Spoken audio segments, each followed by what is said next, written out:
afternoon and welcome to our community town hall on our YouTube channel at Democracy Forward. We are so grateful to have you all with us and really want to thank you for all that you've been doing in your communities and throughout the country as we are taking in and responding to this last month that the Trump administration, this first month the Trump administration has been in office. My name is Sky Perryman. I am the president and CEO of Democracy Forward. At Democracy Forward, we are engaged in ensuring that people and communities throughout this country have the legal representation they need in the courts to protect their rights and to protect their chance of building a better future. What that means right now is that we are spending a lot of time in court having to bring challenges against the Trump-Vance administration, an administration that has accelerated the implementation of incredibly extreme policies from Project 2025, which we know Americans across the country reject, policies that raise cost on working families, that make it harder for Americans to make ends meet, and that really attack our fundamental freedoms. And so I am pleased tonight to be here with a few guests who are going to be able to take us through what is happening and how we all can respond. I will also talk a bit about the response in the courts that we are mounting at Democracy Forward alongside so many other groups. And then we will have some time for your questions throughout. So thank you for joining us. And without further ado, I'm going to go over the guests that we will have tonight, and then it will be my pleasure to turn it over to our first guest. So we are joined tonight by Representative Jerry Conley, who is currently the ranking member of the House Oversight Committee in the United States Congress. We are joined tonight by Fatima Goss-Graves, the one and only, the CEO of the National Women's Law Center.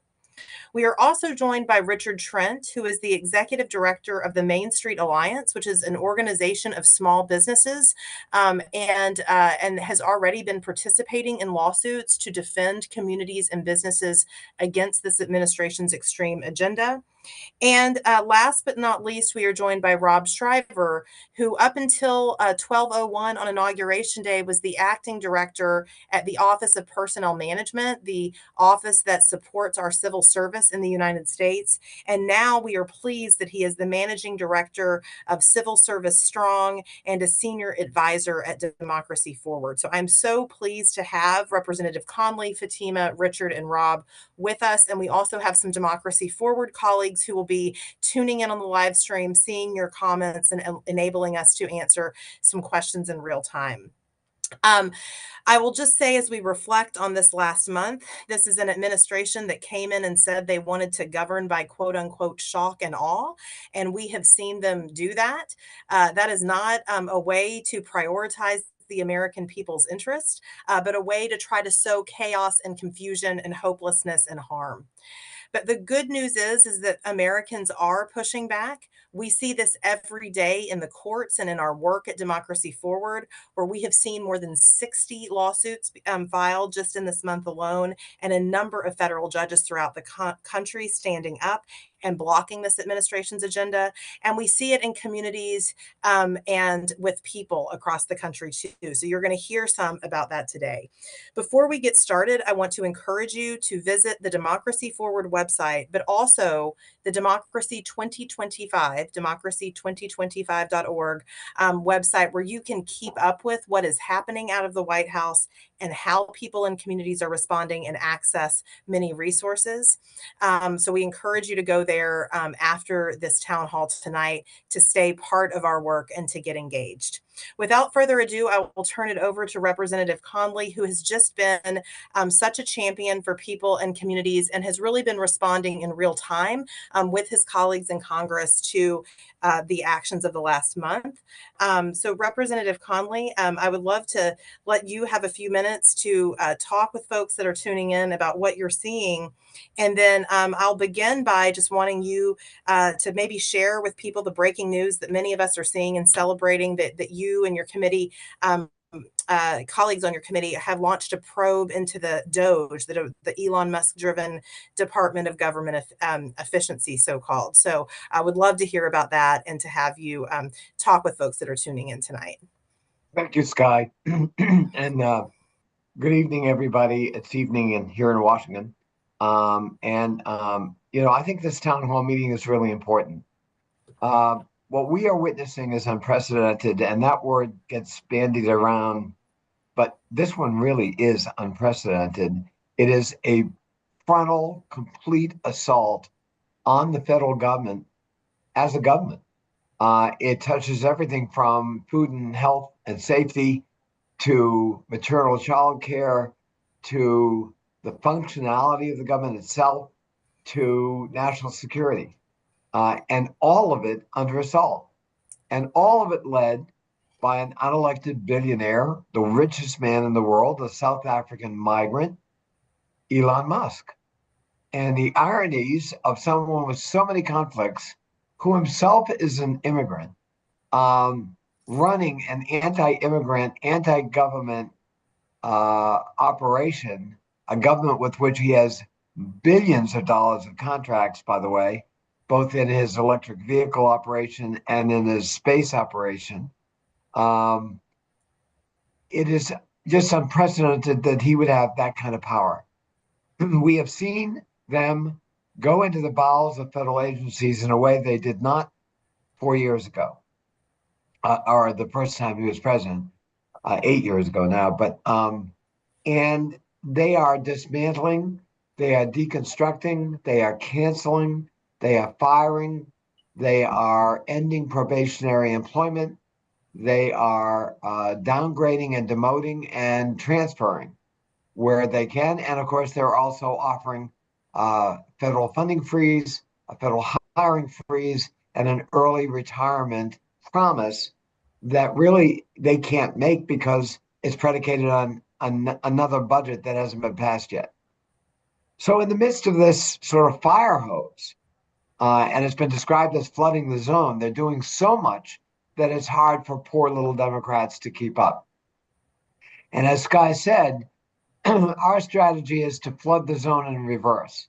So we don't let anything go that's in jurisdiction in our committee. We've done in-depth letters to the president, to Elon Musk, to heads of agencies on everything that affects our jurisdiction, from the firing of inspectors general to the funding freeze, to the dismantlement of AID, to attacks at DOJ and the FBI. We haven't let anything go. And we think that's really important for a number of reasons. One is to lay down the alternative case, both legally and policy-wise. But it's also to put down flags that when we take back the majority in 2 years, this is the blueprint. This is the blueprint we're going to follow. And we're going to come back roaring, and we're going to attempt to undo what we can't undo in this time period. And we should keep in mind that the litigation is a real important part of this strategy. Our strategy is based on 3 elements: mobilization of civic groups, advocacy groups, labor unions, employee associations, advocacy groups like Democracy Forward, to start to build a huge corpus of resistance and opposition so that we get out of the doldrums and get into organizing, not agonizing, organizing. Secondly, we have to have a strategic message. We've got to be very disciplined in what we attack, what policies we decide to go after, what actions we decide to challenge, so that we're looking for strong points and we're looking for the best arguments we can make that touch people's lives. We can't be seen as defending inside Beltway bureaucracy. We've got to be seen as champions for people's benefits. You know, that so-called civil servant bureaucrat is looking out for your interest. And when he or she is replaced with a political partisan hack, they don't have your interests at heart. They have Donald Trump's interests and they have a partisan agenda. And that can affect your benefits. That can affect whether you're served at all. And so those are the dots we need to connect. And finally, this litigation. We're working with state attorneys general, with groups like Democracy Forward, with labor unions and others to make sure they have standing, to try to assist them in litigating in front of judges, to try to reverse or at least stop and enjoin what we think are unlawful actions or actions that go way beyond the power of the executive branch, and that there is a role clearly for the legislative branch, both in the power of the purse and in protecting agencies that we created by statute, by law. And they can't be deconstructed, in my opinion, simply by an action of executive order. And so that three-pronged strategy is going to guide us in everything we do. We're also looking at other tools we have available. For example, we have done uh, uh, we've done advertising on Facebook to drive whistleblowers or would-be whistleblowers to the portal we put up on our website for our committee. And that allows whistleblowers to come, be protected using Signal, so their anonymity or their identity is protected, but they can tell us what we need to know about something that is either unlawful or they suspect is, way beyond the bounds. And we're going to try to, make sure we act on that. I've set up a team, staff team on the committee to filter those whistleblower reports and complaints and to act on them. We're also setting up a rapid response team that you know about, Sky, that's coordinating with Democracy Forward and other advocacy groups to try to make sure we're on it. We're not letting anything go, and we're doing things, as you said, in real time. So it's going to be a busy, busy period. We just got a new issue that's clearly within the jurisdiction of our committee, and that is the president has decided to essentially run the Postal Service from the White House by firing the Postal Board of Governors, which is a presidential appointed board. Right now, it has a Democratic majority. They are confirmed by the U.S. Senate. So this is a really big and portentous move by Trump. 640,000 postal employees, almost all of whom are unionized. The Postal Service is mandated by the Constitution of the United States. It's the only service mandated in the Constitution. It goes to every home and every business every day. So this is one we've really got to get in the middle of, and we've got to watch like hawks. And it's only one, of course, among many challenges we face. So with that, Sky, I'm happy to answer any questions. Thank you. Well, one question that we got earlier and then it's now coming through with some comments on the live stream is just, I think everybody wants to know, what can Congress do to sort of check this executive, and what does that mean? I mean, right now there's a balance in Congress, not a really big balance, but a balance in Congress that's within the president's own party. And so, how do you see Congress's role, and then what is the strategy to try to get colleagues, I think, on the other side of the aisle to jump in and also seek to protect people and democracy? Well, that question I get asked all the time. And I have to lower expectations a little bit. We're in the minority. The country gave the Republicans a trifecta. God knoweth why, but they did. So they've got control of the House, the Senate, and the White House. That doesn't mean we don't have tools at our disposal. We have a bully pulpit, which can be very powerful. We saw the across the board spending freeze quickly rescinded because we were able to mobilize public opinion very rapidly, and they responded quickly in the White House because they saw trouble coming. In Trump's first term, and we were in the minority, we had some real victories. Rob Schreiber is on this telephone town hall tonight. He will remember that there was a proposal to abolish his agency, the Office of Personnel Management. I personally led the fight against that, and we beat them. It did not happen, even though they were still in charge, both of the White House and the House of Representatives. We were able to kind of fight them to a standstill on Schedule F. And once Biden came in the White House, the first thing he did was issue an executive order rescinding Schedule F.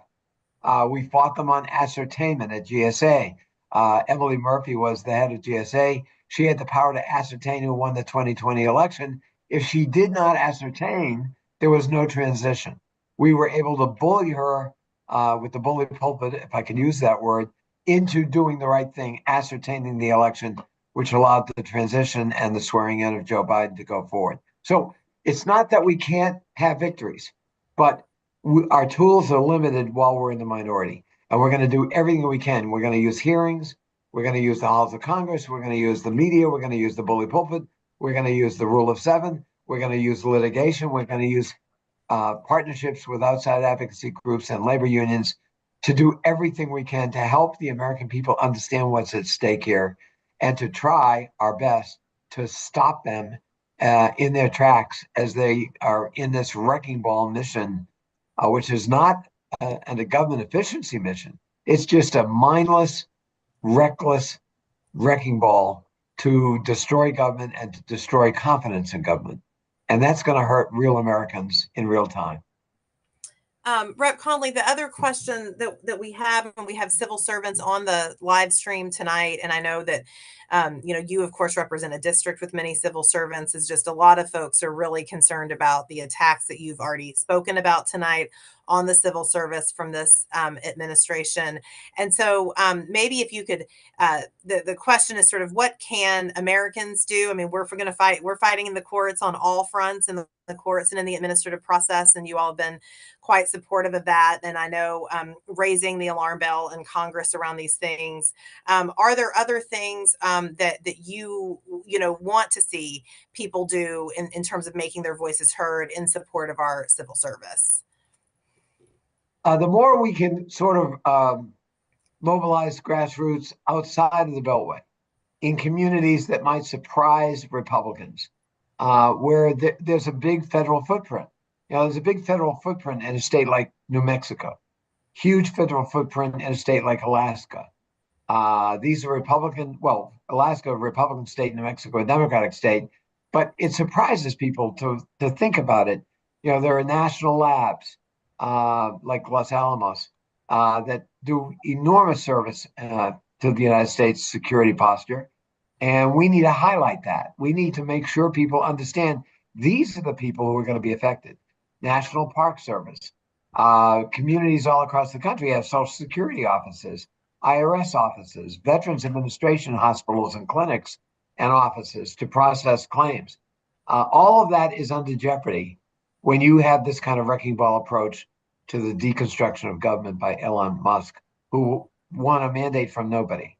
And I think the more we help educate voters and work with advocacy groups and civil society in small and medium-sized communities as well as larger cities, we start to build momentum in understanding that this is a mindless narrative that is destructive and is going to hurt the average American family.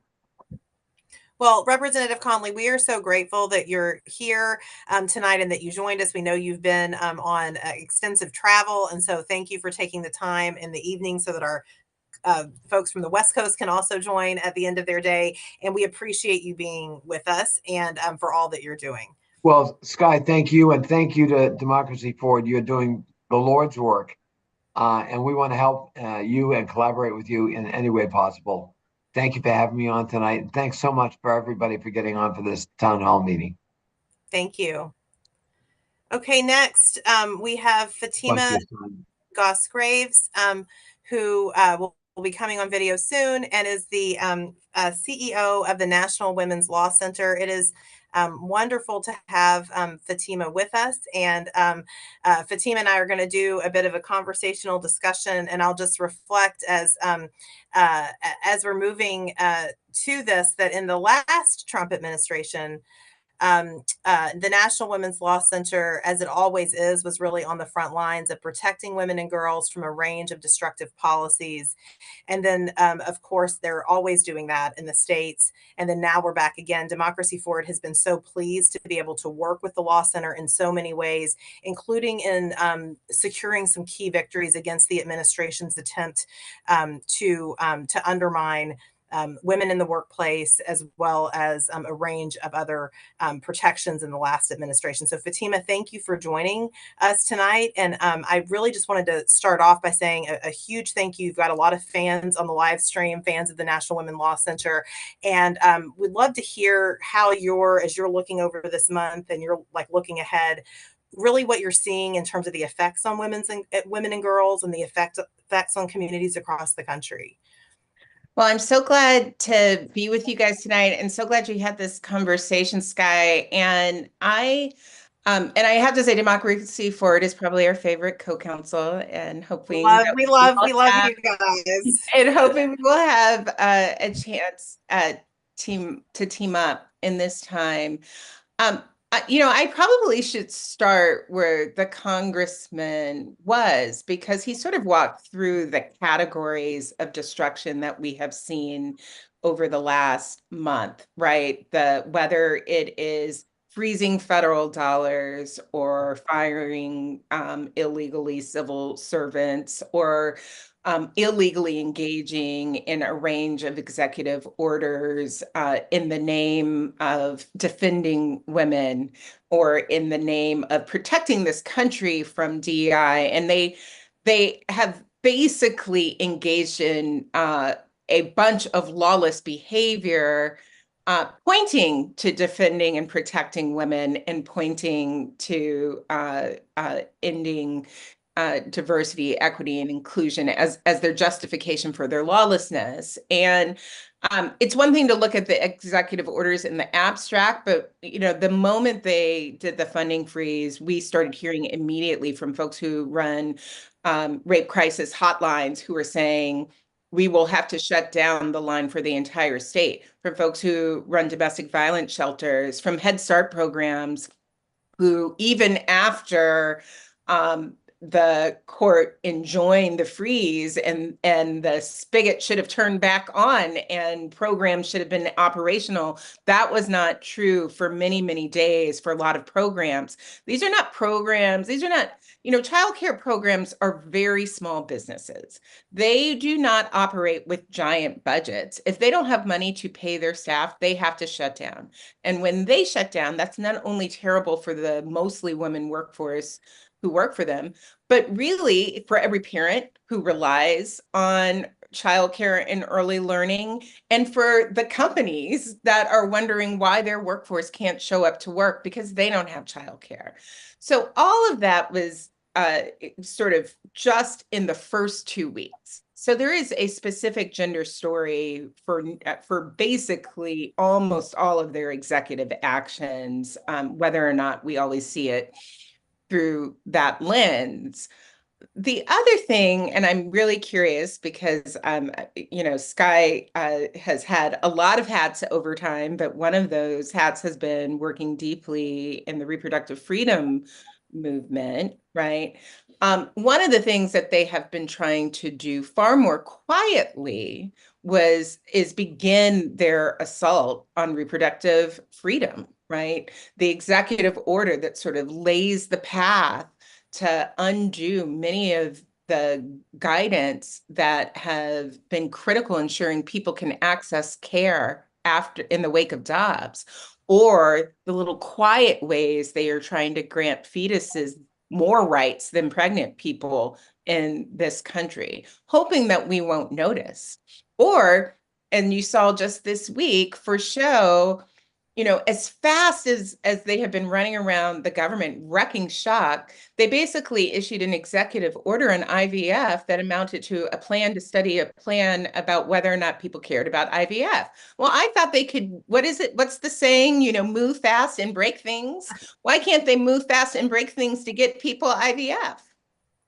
I know. Well, these are all great points. And I'll say on the reproductive freedom issues, I'm so glad you brought those up, because some of the things, it's very clear that they're going to accelerate seeking to deprive, women, veterans, and people in armed forces of reproductive health care. And a lot of these, incredibly important access points that the federal government has been responsible for, where we've made progress, but they're not being that loud about it.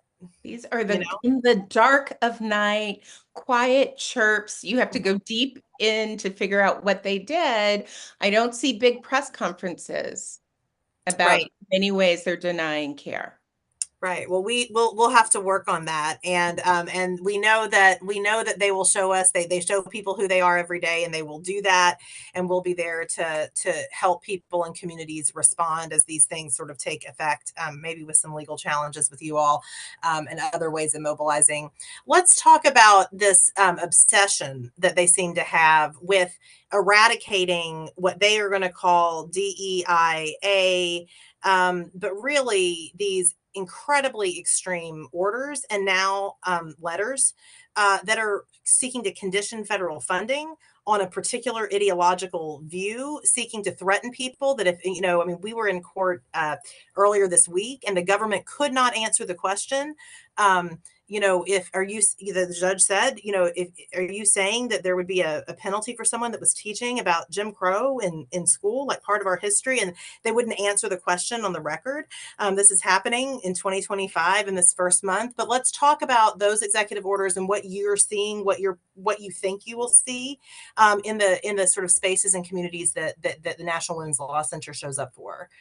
Yeah, I see these executive orders it's doing two things. One is to continue to whip up a frenzy to make DEI the boogeyman and to blame it for everything. So if the economy crashes, it's going to be the fault of A DEI. plane crash. When the horrific plane crash, you saw them saying it was the fault of DEI. Firefighters that have traumatized Southern California, DEI is always their answer. And so it is used both to distract, and also the end goal is to go after our basic and longstanding civil rights protections. The idea that you should be able to work and learn and have housing with safety and dignity and equity, and that those spaces are not spaces of discrimination. There's a 60-year-old agreement about that, right? So that is what they're really going after, both in these executive orders that on their face are illegal, even though they say we're getting rid of illegal DEI. They put illegal in the subject line as if that changes the fact that we have 60-year-old requirements, right? But what they're really seeking, and this is the second thing, they know what they're doing is lawless. They're hoping that companies, that academic institutions, that small organization, that all civil society complies in advance, that they are so deeply afraid that they will bring the force of the federal government inappropriately and lawlessly towards them, that you will keep spinning and doing whatever you can to sort of stay away from that light.